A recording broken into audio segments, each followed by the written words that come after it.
Nós estamos estudando o livro de João e este livro ele tem nos abençoado muito.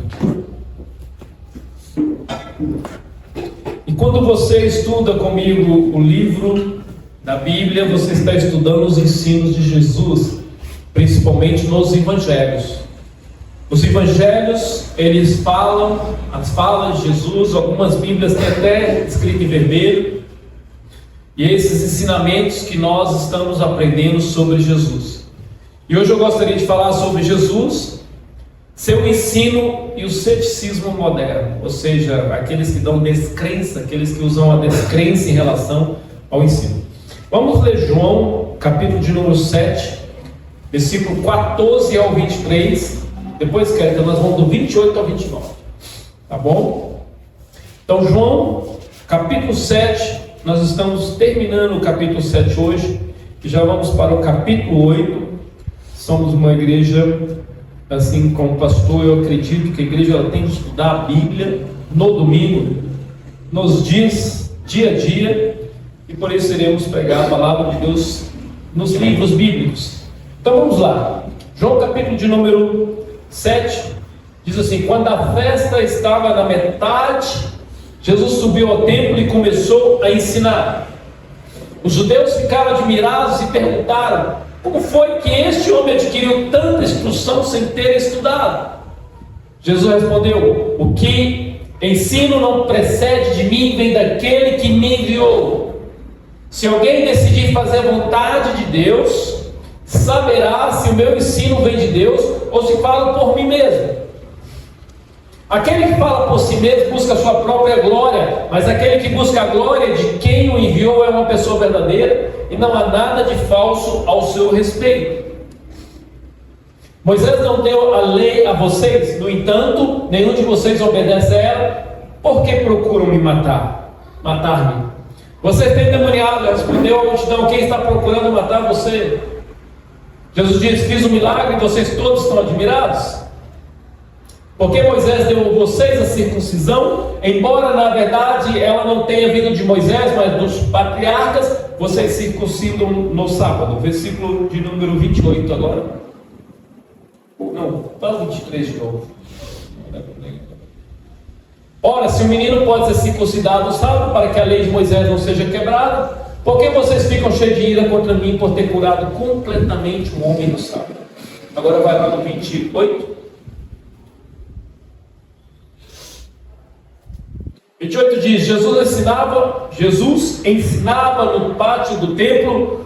Jesus clamou em alta voz: vocês me conhecem, sabem de onde eu sou? Eu não estou aqui por mim mesmo, mas aquele que me enviou é verdadeiro. Vocês não o conhecem. Eu, porém, conheço, porque venho da parte dele e ele me enviou. Amém? Vamos orar. Pai, obrigado por tudo que o Senhor tem feito em nossas vidas. Que os nossos corações sejam corações ensináveis, a nossa mente seja mente ensinável, e tudo o que aprendemos possamos pôr em prática, Pai. Não é simplesmente, Senhor, palavras, mas é palavras poderosas, como semente, Pai. Que nossos corações sejam férteis, prontos para receber a Tua palavra e dar fruto 30, 60 vezes, 60, 100 vezes mais. A imagem de Jesus, sermos melhores homens, melhores mulheres, melhores maridos, melhores esposos, filhos, filhas, melhores pessoas nesse mundo para a glória do Teu nome, em nome de Jesus. Nos dias de Jesus, havia aqueles que admiravam sua sabedoria, mas não compreendiam a sua origem divina, não sabiam, não compreendiam, se confundiam ou de propósito ou não. Da mesma forma, em nossa cultura contemporânea, hoje, nos dias atuais, muitos reconhecem que Jesus foi um grande professor moral, um grande mestre, deixou grandes ensinos, mas rejeitam a reivindicação de ser um filho de Deus. Vai numa escola e fala de Jesus, elas não querem saber. Alguns lugares não querem saber de Jesus. Neste sermão vamos explorar como o ensino de Jesus em João 7 desafia tanto o ceticismo do primeiro século quanto o de hoje. Ceticismo é a atitude de duvidar ou questionar a verdade ou validade de algo. Afirmam que o ser humano não pode atingir uma verdade absoluta. Isso é ceticismo. O ateu, ele é cético. A filosofia secular frequentemente desvaloriza a ideia de uma verdade absoluta e considera o cristianismo como mais uma crença, mais uma religião. No entanto, Jesus não deixa espaço para interpretações neutras e simplistas. Ele é direto. Ou crê ou não crê. Não existe meia volta. Jesus, a revelação de um Deus ao meio do ceticismo, ou seja, da dúvida, da descrença. Versículo 16 diz: o meu ensino não é de mim mesmo, vem daquele que me enviou. O meu ensino não é de mim mesmo, mas veio daquele que me enviou. Imagina uma carta selada, enviada por um rei. Apenas o embaixador autorizado, um rei ou um presidente do país, apenas o embaixador autorizado tem permissão para abrir e comunicar essa mensagem. Imagina, recebe uma carta, um ofício, e só o embaixador que pode abrir. Isso acontece, porque eu já trabalhei em meios políticos. Se escreve uma carta, a carta está na mão, entrega por aquela pessoa, na mão daquele que eles estão entregando. Uma autoridade, ela tem essa autonomia. Eu era office boy dentro da Assembleia Legislativa, eu pegava uma carta, levava lá para o presidente da Assembleia Legislativa Estadual de Minas Gerais. Então eu entregava aquela carta na mão deles. Então imagina isso. A mesma coisa, Jesus, o Verbo encarnado, é o único que pode revelar a palavra de Deus da maneira completa e verdadeira. É isso que ele está falando. O ensino que eu recebi de Deus, Pai, eu trouxe para você. Trouxe para vocês. Eu trouxe aqui. Jesus deixa claro que as suas palavras não são baseadas em uma sabedoria humana adquirida. Não foi algo da mente dele. Ele não era mais um sábio da época ou dos tempos, mas é uma revelação divina e direta.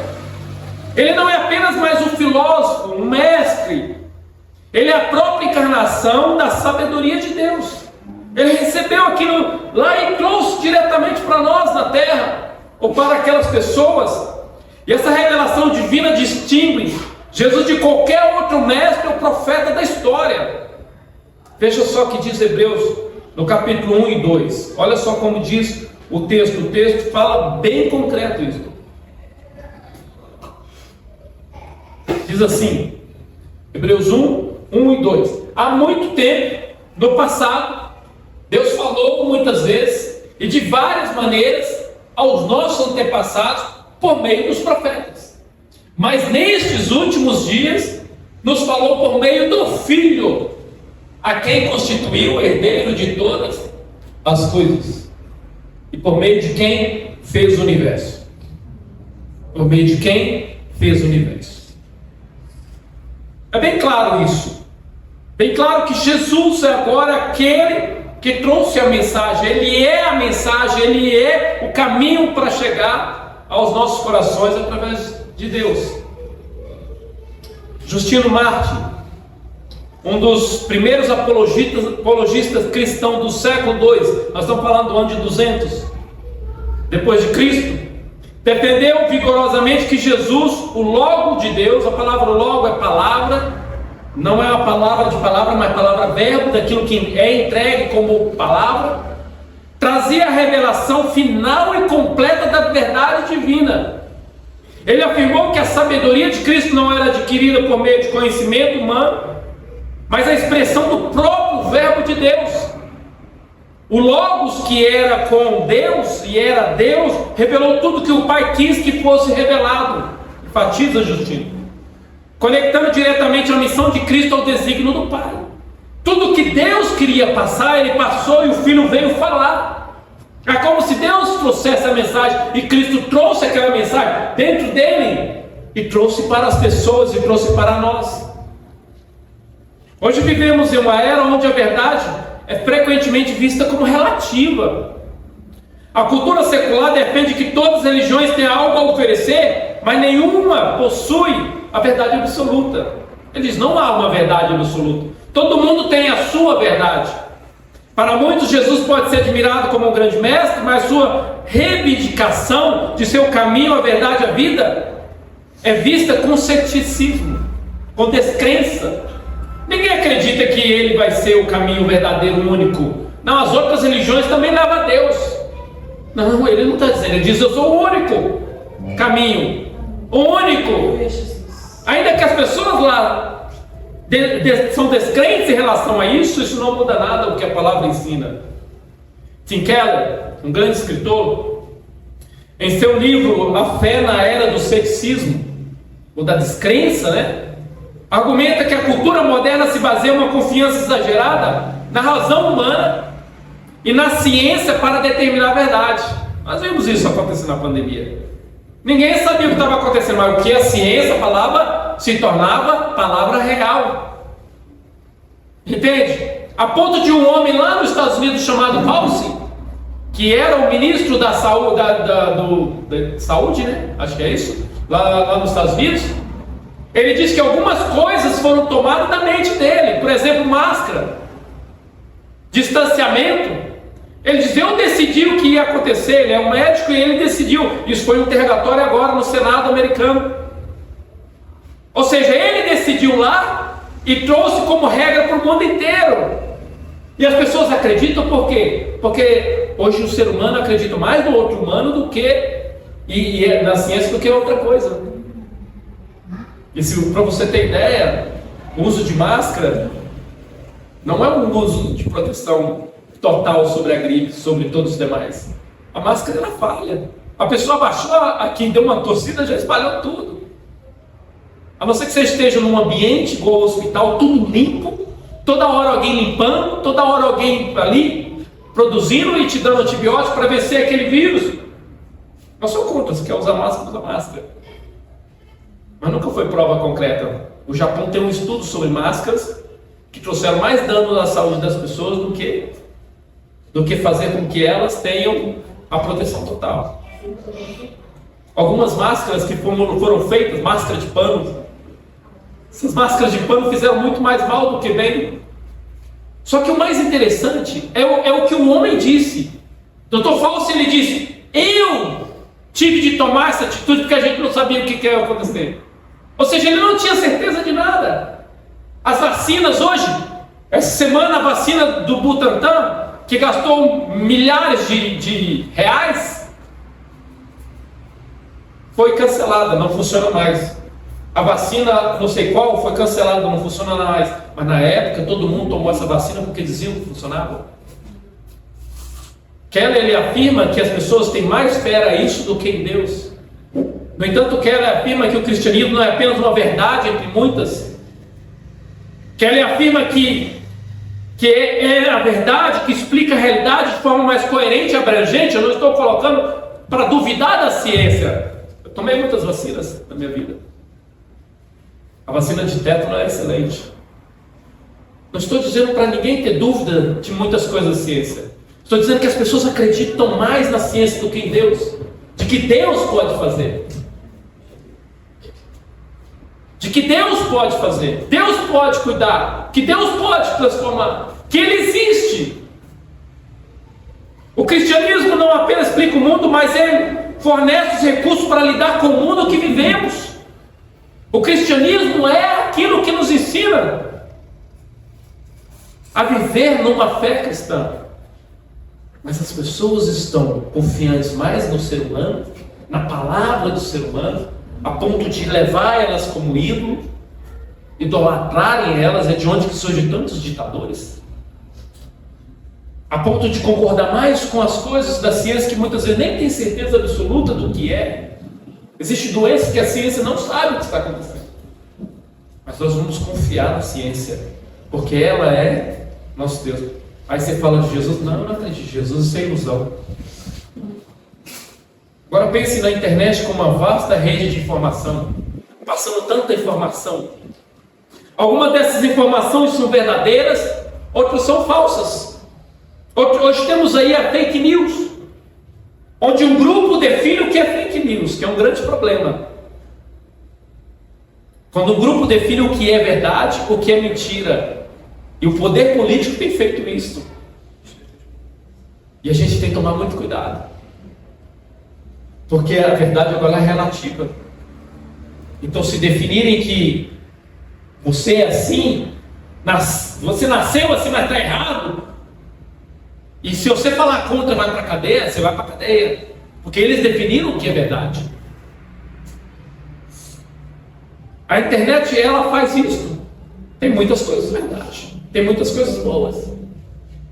Da mesma forma, muitas ideologias do mundo contemporâneo competem com a nossa atenção. Muitas coisas estão competindo com a nossa atenção aí fora. Mas apenas o ensino de Jesus é a fonte confiável, porque você não sabe se aquilo que estão dizendo é verdade. Se as vacinas fossem salvar, não sou contra a vacina, estou dizendo só uma coisa que aconteceu na pandemia. Se a vacina fosse salvar, nós tínhamos tomado uma dose e tinha salvado hoje. Tem gente que já está tomando 10 doses, 15 doses, 20 doses. Tem gente que precisa tomar todo mês, todo ano a dose da gripe. Por quê? Porque todo mês tem como, todo ano você toma aquela vacina para combater no mal. Ela não é efeito 100%, ela é efeito paralelo. O que acontece? Acontece que muitas coisas que estão nesse mundo são instáveis. Amanhã uma doença é mortal, hoje ela já não é mais. Porque eles não têm certeza de tudo. Agora a vida eterna e os ensinos de Jesus, isso aqui a gente tem certeza de verdade. E se você não tiver certeza na eternidade, você vai ter certeza. Só que as pessoas querem dizer que isso aqui é um livro de fábula. Que Jesus é um livro de fábula. Para você ter ideia, todo mundo foi para a escola e aprendeu que o homem veio do macaco. Que o homem veio do darwinismo. Darwin, ele explicou tudo isso, ensinou tudo isso. Hoje nem o cientista acredita na teoria deles. Mas sabe por que não apaga? Porque se apagar tudo dos livros, vai ter de recorrer todas as ideias dele. Mas nem os cientistas acreditam mais em Darwin, porque Darwin ele cometeu um erro lá não sei onde, numa ilha. Você pode procurar estudar sobre isso. Ele fez uma série de estudos viajando no navio, e aí ele disse que essas pessoas vieram, e ele começou a escrever aquele monte de estudo, e hoje nós temos laboratório, temos um monte de mais equipamentos, mais achados arqueológicos foram encontrados, depois que Darwin morreu mais de 100 anos, e muitas teorias dele, quase todas as teorias dele foi para água abaixo. E a maioria delas estão inclinando para o criacionismo. Alguém criou isso. Por isso que a gente tem de entender que os ensinos de Jesus é uma fonte confiável. Que o homem vai ensinar um monte de coisa. Por aí o homem vai dizer um monte de coisa. Muitos vão ter prazer em acreditar nessas coisas e a gente vai aprender um pouco mais. Uma das coisas que eu digo para você sobre a internet é cuidado, até mesmo sobre o que fala de Jesus. Às vezes você está lá assistindo a internet e aí você está assistindo alguém falar e de repente aquela pessoa não trata Jesus como a Bíblia trata. Ela não ensina Jesus como Jesus ensina. Temos aí pessoas, temos aí grupos como os mormons que parece que fala de Jesus tão bonito, mas você sabe quem Jesus é para eles? Um profeta. Jesus é nada mais que um profeta. Temos aí os TJs, Testemunhos de Jeová, lá na internet. Quando você tem um estudo, você está ouvindo um estudo, para eles Jesus é mais uma criatura como um anjo. Na verdade ele é parente, é irmão, criado junto com Gabriel. A gente tem que tomar cuidado até sobre Jesus na internet. Por isso procure pessoas de verdade. Se você tem dúvida, me procure que eu vou te ajudar. Mas não escute qualquer um. Leia a sua Bíblia. Ela é confiável. O desafio para os cristãos contemporâneos é confiar na revelação de Cristo como a verdade final ao mundo de relativismo. O que é relativismo? Relativismo é a crença de que a verdade e os bens valores morais não são absolutos, mas depende da perspectiva individual. Perspectivas individuais, culturas ou contextos. Segundo essa visão, o que é considerado verdadeiro ou correto pode variar de acordo com as diferentes pessoas ou sociedade. Ou seja, se eu acredito em Jesus, beleza, é a sua verdade. Eu acredito na pedra. Essa pedra, eu acredito nesse negócio aqui, no carvão. O carrom é Deus para mim. Relativismo é isso. Esse Deus, Jesus que você acredita, pois é, Ele é o meu Jesus. É relativar a verdade. Assim como os judeus ficaram admirados com Jesus, com o ensino dele, nossa geração precisa ver a autoridade do seu ensino não como uma verdade opcional, relativada, algo relativo, mas como a única verdade que pode transformar vidas. E essa certeza tem que estar no coração da igreja de Cristo. Novamente, o meu ensino não é de mim mesmo, vem daquele que me enviou. A gente tem de ter certeza do que Deus está falando e acreditar na palavra de Deus e viver por isso. E se um dia você for perseguido pela palavra de Deus, por causa da palavra de Deus, glória a Deus. Glória a Deus. Lá em Pindamonhangaba, estava tendo uma aula de biologia. E a Catherine, minha filha, ela foi para casa e falou: pai, me falaram umas coisas lá na escola. Eu falo, filha. Pois é, a minha professora falou sobre o criacionismo, sobre o evolucionismo. Obrigado. Eu falei: está errado, você sabe? Sim, pai, está errado. Só que eu queria escrever algumas coisas, eu queria que o senhor me ajudasse. Ajudei ela escreveu, levou para a professora. A professora pegou da Catherine, pegou de vários alunos. Aí tinha uma amiguinha dela também, que também escreveu, porque o pai dela era professor lá no seminário que eu estudava teologia, na época estudando teologia. E as duas, aí eu perguntei para ela: como que foi? A professora ficou com um zoião grande pro meu lado. Ela disse: ninguém nunca escreveu isso. Quem te ajudou, Catherine? Meu pai. Por quê?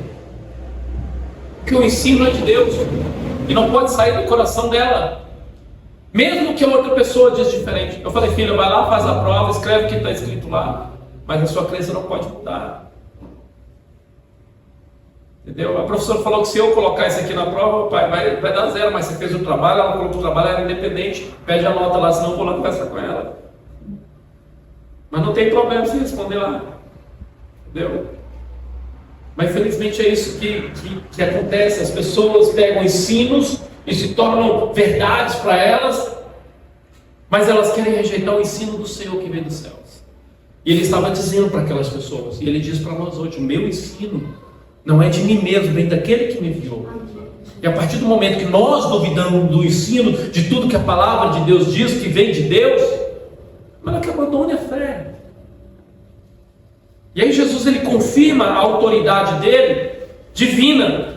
E ele diz em João 6:17, se alguém decidir fazer a vontade de Deus, descobrirá se o meu ensino vem de Deus ou se fala por mim mesmo. Se alguém 7:17, se alguém quer descobrir que esse ensino vem de mim, faz a vontade do meu Pai. Se alguém decidir fazer a vontade de Deus, vai descobrir que esse ensino vem de mim, vem de verdade de Deus. Jesus desafiou e desafia seus ouvintes a testarem a mensagem pela prática. Aqueles que se entregaram à vontade de Deus descobrirão que as suas palavras são de fato verdadeiras. Você entende isso?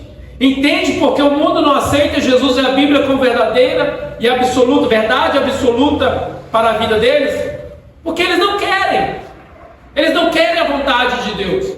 Eles não querem o que a palavra de Deus ensina. Então para eles não faz sentido ter isso aqui como verdade. Por quê? Porque eles querem viver a vida deles. Eles querem viver do jeito deles. E por querer viver do jeito deles, eles vão rejeitar o ensino do Senhor.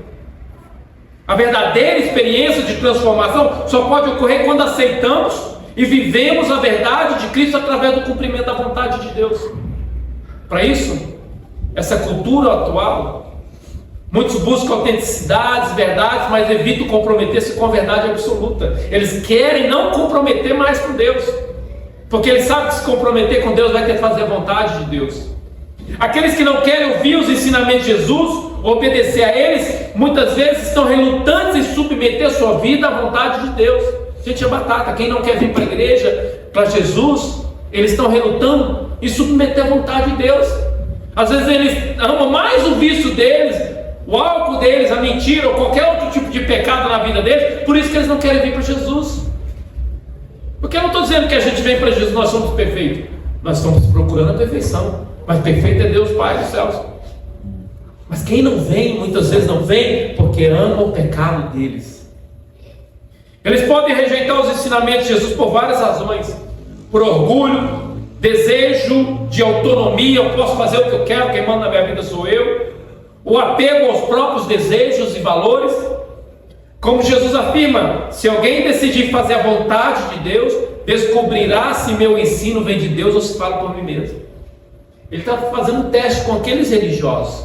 Se vocês viverem a vontade de Deus, vocês vão saber que eu estou falando vem de Deus. Isso sugere que a disposição para seguir a vontade de Deus é essencial para conhecer a autenticidade e a verdade dos ensinamentos de Cristo. Só vai entender os ensinamentos de Cristo e viver esses ensinamentos quando nós nos submetemos à vontade de Deus. Então, veja essas comparações: resistência e disposição. Aqueles que resistem à vontade de Deus frequentemente não percebem a profundidade dos ensinamentos de Jesus, porque estão presos em seus próprios preconceitos e preferências. Eles rejeitam porque eles não querem. Eles podem ver os ensinamentos de Cristo como limitadores ou desnecessários, escolhendo confiar em si mesmo ou em filosofias e ideologias alternativas. Ou seja, eu não quero Deus, eu prefiro isso. Ele prefere aquilo. Eu tenho uma preferência de vida. Quantas pessoas falam: não, eu não consigo ser crente porque eu tenho um jeito de viver. Não consigo ir para a igreja porque eu tenho um jeito de viver. Porque eles fizeram uma escolha. Em contraste, aqueles que se dispõem a fazer a vontade de Deus encontram clareza e compreensão na mensagem de Jesus. Aqueles que o coração se põe para Deus, parece que a mensagem bíblica se abre na mente deles, parece que é iluminado. E a obediência abre caminho para essa revelação espiritual. Ele começa a acreditar de verdade e começa a caminhar nessa direção, e as coisas começam a tornar mais claras. As coisas começam a tornar mais claras na vida deles. Eles: nossa, eu leio a Bíblia, dá uma clareza. Mas aqueles que não querem, eles rejeitam. Por quê? Porque alguma coisa bloqueia a vida deles. Orgulho e humildade, para comparação. O orgulho impede muitos de ouvir Jesus, pois envolve admitir que precisam de ajuda. Envolve admitir que precisam de orientação, precisam de mudança de vida ou redenção. A pessoa não quer mudar. Então ela tem o orgulho de estar feliz onde ela está. Ela não quer mudar. Ela não quer cortar os prazeres carnais. Ela não quer largar a mão disto. Por outro lado, os que buscam fazer a vontade de Deus com humildade reconhecem suas limitações. São mais abertos a ouvir, a aprender e transformar suas vidas de acordo com o que Jesus ensina. Por outro lado, aqueles que desejam de verdade, eles começam a ouvir e a palavra vai transformando. Então, aonde há ódio, ele começa a amar, porque ele ouve a Bíblia dizendo. Aonde há inveja, ele não tem mais inveja. Aonde há fofoca, ele não fofoca mais. Aonde há adultério, ele já não adultera mais. Ele vive uma vida como a Bíblia ensina, porque ele deu acesso para que a palavra fizesse sentido, e ele está cumprindo agora a vontade de Deus Pai. Uma outra comparação: autossuficiência e dependência de Deus. Quem rejeita os ensinos de Jesus, muitas vezes, confia em sua própria capacidade de definir o que é bom e verdadeiro. Eu sei o que é bom para mim. Eles podem achar difícil aceitar a ideia de que a verdade vem de uma fonte superior e externa. Então eles querem incomodar a vida deles. Eu sei o que é bom para mim, eu sei o que eu devo fazer. Já aqueles que escolhem seguir a vontade de Deus compreendem que a verdadeira sabedoria vem de fora de si, de Deus, de si mesmo, fora de si mesmo, de Deus, e que a dependência dele traz verdadeira liberdade e propósito. Deus nos criou como ser humano, então ele sabe como ele nos criou, a maneira que devemos viver como criatura dele, e ele quer que nós vivamos do jeito que ele projetou, não em pecado. Quando eu confio em mim mesmo, eu definindo no meu coração pecaminoso como eu devo ser. Então é mais difícil. Jesus, portanto, nos ensina que o caminho para entender e experimentar a verdade dos seus ensinamentos está na disposição de submeter à vontade de Deus. Quando eu submeto à vontade de Deus, onde está escrito a vontade de Deus? Na sua Bíblia e na minha. Na sua Bíblia e na minha. É como aprender a tocar um instrumento. Todo mundo que vai tocar um instrumento, no começo tem que seguir regra. Essa nota, aquela nota, isso, aquilo. E práticas que parecem restritivas. Então a pessoa põe o sol lá, ela não pode dizer, não, eu quero pôr os dedos do jeito que está aqui. O irmão está lá no baixo, ele vai, não, eu quero pôr 5 dedos de uma vez. Tem regras para seguir. Na música tem regras e detalhes para você seguir. E com o tempo essas restrições, da maneira que você tem que fazer a harmonia, entende? Da maneira que você tem que harmonizar a música, essas regras concretas na música, elas produzem uma liberdade para você criar música. Você começa a criar a música e você já não se olha mais pelas regras das notas musicais, da harmonia, de tudo que é necessário dentro de uma música. Da mesma forma, viver de acordo com a verdade de Cristo pode parecer limitador à primeira vista, mas leva à verdadeira liberdade espiritual. Leva-nos a sermos 100% como Adão foi sem pecado lá no Jardim do Éden. Da maneira que todo ser humano precisa ser, diferente do mundo pecaminoso. Parece que a igreja é cheia de regras, mas quando você começa a viver a palavra de Deus, parece que você está vivendo 100% do que você é. Você consegue amar sem esperar em troca algo. Você consegue perdoar sem esperar que o outro te perdoa. Você vive uma liberdade. Você consegue viver uma alegria sem precisar de dinheiro, sem precisar viajar para a praia. Não viajar gostoso, mas sem precisar. Saudade de praia, mas sem precisar. Você consegue viver uma vida assim. Porque a verdadeira alegria, ela vem gerada de Deus em nossas vidas. Jesus convida cada um de nós a testar sua autoridade por meio de uma vida dedicada e obediência a Deus. Se você está em dúvida, comprometa a seguir os ensinamentos de Cristo e viver com a sua verdade, que transforma a nossa vida e traz uma verdadeira liberdade. E por qual motivo eu afirmo isso? Porque Jesus é enviado de Deus. Versículo 28 diz: eu não estou aqui. Vamos ler novamente.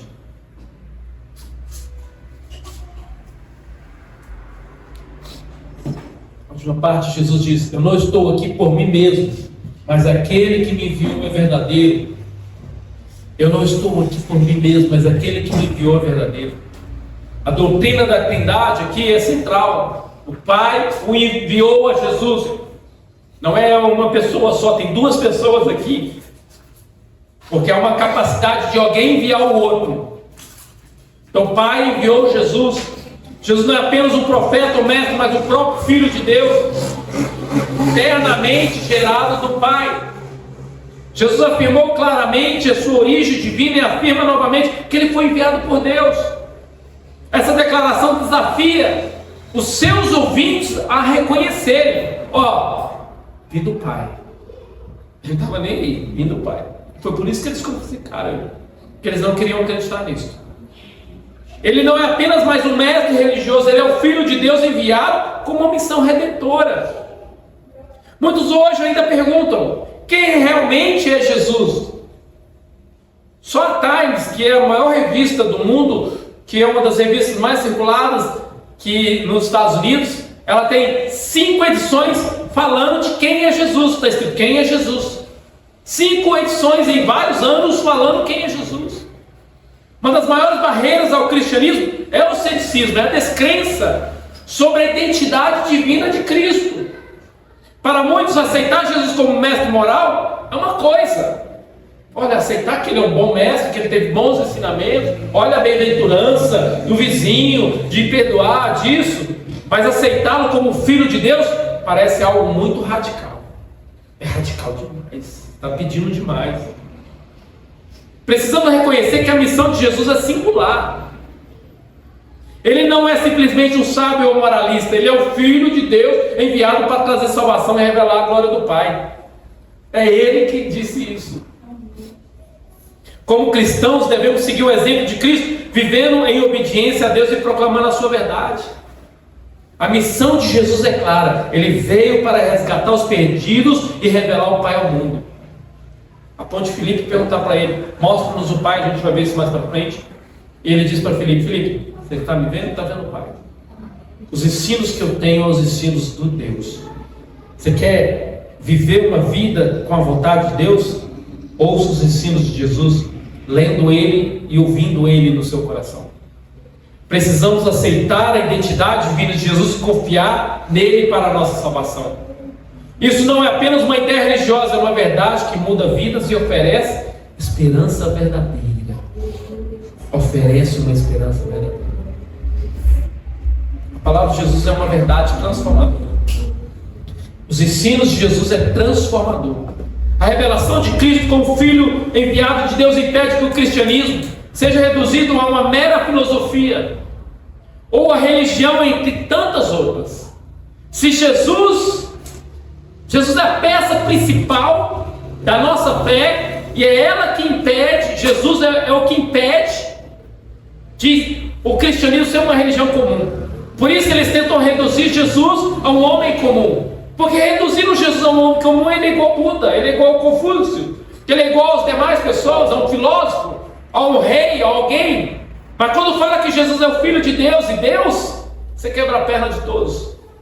Ele é o próprio Deus que veio em carne, revelando o Pai com perfeição e completude. Agostinho, ele diz: Cristo não é apenas um caminho para Deus. Olha o que ele diz: Cristo não é apenas um caminho para Deus, Ele é Deus se movendo em direção a nós. Ele é Deus se revelando a nós. Então o ensino de Jesus, ele vai confrontar esse mundo, vai confrontar as pessoas, vai confrontar o ceticismo do nosso tempo, oferecendo não apenas uma filosofia ou conjunto de princípios, mas a revelação do próprio Deus. Quando você fala de Jesus para as pessoas, você está revelando o próprio Deus. O próprio Deus. Tim Keller, ele cita uma frase dele: se Jesus realmente ressuscitou dos mortos, então deve aceitá-lo totalmente. Se ele não ressuscitou, então pare de se preocupar com o que ele disse. Se nós acreditamos que Jesus ressuscitou, nós devemos acreditar no ensino dele e viver o ensino dele. Não, Jesus não permite neutralidade. A fé cristã não permite neutralidade. A única resposta adequada a essa revelação é abraçar o Evangelho e deixar que ele transforme cada área da nossa vida. O cristianismo não é apenas mais uma religião, como eu disse, é o caminho de Deus para a redenção da humanidade. É a salvação, é a volta do homem para Deus. A pessoa de Jesus enviada pelo Pai nos impede de transformar esse cristianismo numa religião mundial. Ele não é apenas mais um mestre, um exemplo, mas é o Deus encarnado, um verbo veio, enviado para revelar essa verdade. A singularidade de Cristo, essa singularidade que é única em Jesus, como o Filho de Deus, distingue o cristianismo que nós vivemos de qualquer outra crença, apontando para a única esperança de redenção do Deus verdadeiro, para anular isso para sempre. E precisa exterminar o Jesus da história. Aquele Jesus que viveu 2000 anos atrás, ele hoje é Deus, sentado no trono, que vai julgar todos. Não é apenas aquele da história, lá atrás. Um conselho nesse mundo de incerteza, deixa eu te encorajar. Volte-se para a Bíblia. Ele está dizendo: o meu ensino é daquele que me enviou. Volte-se para a Bíblia. Volte-se para ler a sua Bíblia. Sabe por quê? Eu digo para nós, como igreja, vamos ler a Bíblia, vamos ler o Novo Testamento. Porque é nele que tem o ensino de Deus para as nossas vidas. Se o próprio Jesus falou para aquelas pessoas, que aquelas pessoas deveriam entender que o ensino dele é de Deus, porque ele veio de Deus, nós precisamos voltar para a Bíblia. Senão nós estaremos como eles, rejeitando a Bíblia. Leia os ensinamentos de Cristo e coloque em prática. A Bíblia não é apenas um livro antigo, mas a revelação viva de Deus. Ao aplicarmos os ensinamentos de Jesus, nossa fé é fortalecida, nossa fé cresce, nosso desejo para com Deus cresce. Por isso que cumpre mais a vontade de Deus. Cumpre mais a vontade de Deus. Cumpre mais a vontade. Gente, se torna mais fácil. Se torna mais fácil dizimar, ofertar, contribuir. contribuir com missões, se torna mais fácil estar na igreja, se torna mais fácil abrir mão do meu domingo, estar aqui, se torna mais fácil fazer qualquer coisa para Deus, evangelizar. Por quê? Porque a Bíblia, ela alimenta a minha fé, e aí eu faço a vontade de Deus como ela me ensina a fazer. E ao aplicar o ensinamento, o ceticismo é derrotado pela experiência viva da verdade de Cristo. Precisamos ler nossa Bíblia. O ensino de Jesus nos chama a não apenas ouvir, mas a praticar a palavra. Ele revela a vontade do Pai, nos dá o exemplo perfeito de obediência. A única resposta adequada a essa revelação é colocar em prática tudo o que Ele nos ensinou. Não adianta. Se você fugir deste livro, você não vai fazer a vontade de Deus. Você pode até vir à igreja, você pode até cantar, você pode até cooperar com qualquer coisa na igreja, mas se você não estiver dentro desse livro aqui, seu coração vai... Por isso que as pessoas perguntam: pastor, por que há tanta fofoca nas igrejas? Pastor, por que há tanta adultério de pastores? Pastor, por que é isso, por que é aquilo? Pastor, por que acontece isso? Pastor, por que tanta gente não coopera com missões, não coopera com dízimo, não coopera com oferta? Pastor, por que tantas pessoas fazem isso, pastor? Por que a pessoa é crente e está devendo amor? Por que, pastor? Porque a pessoa não está fazendo a vontade de Deus, porque ela não lê a Bíblia. Porque a Bíblia me ensina a ser o homem que eu sou. É somente as Escrituras. A reforma é sobre as Escrituras. A reforma é só nas Escrituras. Protestantismo, quando aconteceu com Martinho Lutero, é somente as Escrituras, voltar para as Escrituras. E é isso que nós precisamos como igreja dos últimos tempos, voltar para as Escrituras. Assim como Jesus é a revelação de Deus, a Bíblia é a revelação escrita que nos orienta em nossa caminhada. Meu desafio para você hoje é: volte-se para a palavra de Deus, estude-a profundamente, mais importante, coloque em prática o ensinamento de Cristo.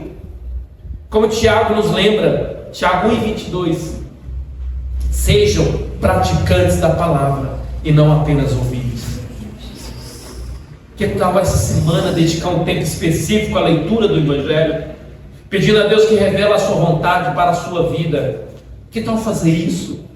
Se você parou na leitura do Novo Testamento, volta novamente, ouça a Bíblia. Gente, eu ouço a Bíblia no aplicativo. Eu levanto de manhã para fazer meu café e ponho a Bíblia. Quando eu vejo, eu ouvi 8 capítulos.